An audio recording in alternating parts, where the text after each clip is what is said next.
Victor Davis Hanson has watched all of this happen. He is a senior fellow at the Hoover Institution. He joins us tonight.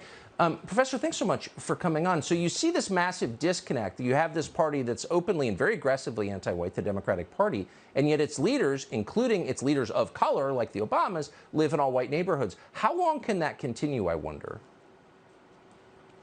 Oh, I don't think it's sustainable. And, you know, what's new about the border, Tucker, it's not porous. It doesn't exist. They blew it up. There is no such thing as federal immigration law.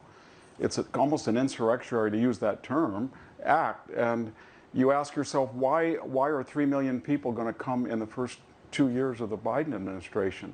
And the answer is, it's the manifestation of this bi-coastal elite that's never subject to the consequences of their own ideology. Exactly. They want vaccination. Anybody that's not vaxxed in the military, out. Anybody in the federal workforce, out. 3 million people come in untested, unvaxxed, no problem whatsoever. Walls are ossified, they're calcified, they don't work. But my estate, I got to have a big wall in Malibu or Atherton or etc.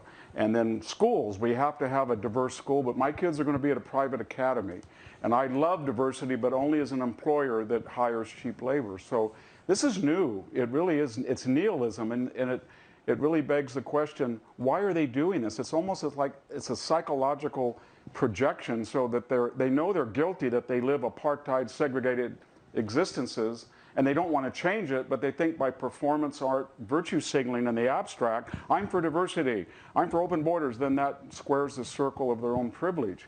And I think everybody's on to them. There's only one, I think, optimistic chance, and the Hispanic vote, and especially the Mexican-American vote, who is the community most impacted by flooded social services and schools that can't handle this influx and increases in crime, if they vote 50-50 for Republican or conservative candidates in the fall, believe me, you will hear the 1992, 1996 Democratic Convention rhetoric of Nancy Pelosi, Chuck Schumer, the Clintons, on how we have to have legal-only immigration, because they will not want to import people who within a generation are innately conservative. And, you know, just to finish, you mentioned all of these hypotheticals that were really interested. I could add one modest one. As we speak, Tucker, our major universities are in recess. There's about 4 million dorms nationwide right now that are empty. Yes. And we hear all this virtual signaling from Stanford, Yale, Princeton. These are the ideal places. They have open housing. You can bring in illegal immigrants. You can fly them in. They have medical schools that could offer medical assistance. They have legal law schools that could offer legal assistance. They have interns that could help with immersion English programs. This would be the solution to the problem. The universities could step up and say, we want to reify our rhetoric with concrete action. We've got the facilities, bring them in. I think it would be a wonderful, noble, and moral experience if our college presidents stepped up.